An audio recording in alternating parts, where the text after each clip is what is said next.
Late in the 19th century, Leib Guber was growing up in Central Europe, in an obscure town in the immense, polyglot, ancient Austro-Hungarian Empire.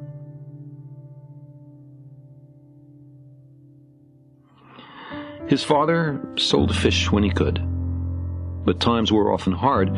As a young man, the only honest employment Leib could find was carrying people across the nearby river Bug.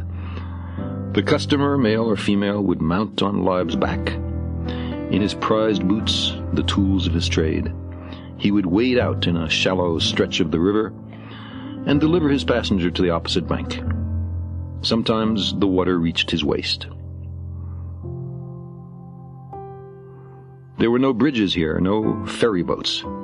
Horses might have served the purpose, but they had other uses.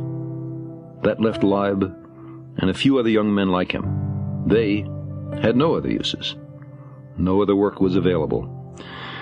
They would lounge about the riverbank, calling out their prices, boasting to potential customers about the superiority of their drayage. They hired themselves out like four-footed animals. My grandfather was a beast of burden.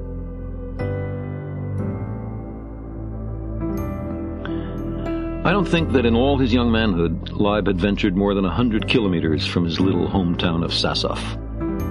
But then, in 1904, he suddenly ran away to the New World. To avoid a murder rap, according to one family legend, he left his young wife behind. How different from his tiny backwater hamlet the great German port cities must have seemed. How vast the ocean.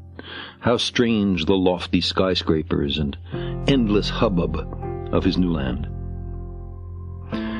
We know nothing of his crossing, but have found the ship's manifest for the journey undertaken later by his wife Chaya, joining Leib after he had saved enough to bring her over. She traveled in the cheapest class on the Batavia, a vessel of Hamburg registry. There's something heartbreakingly terse about the document. Can she read or write? No.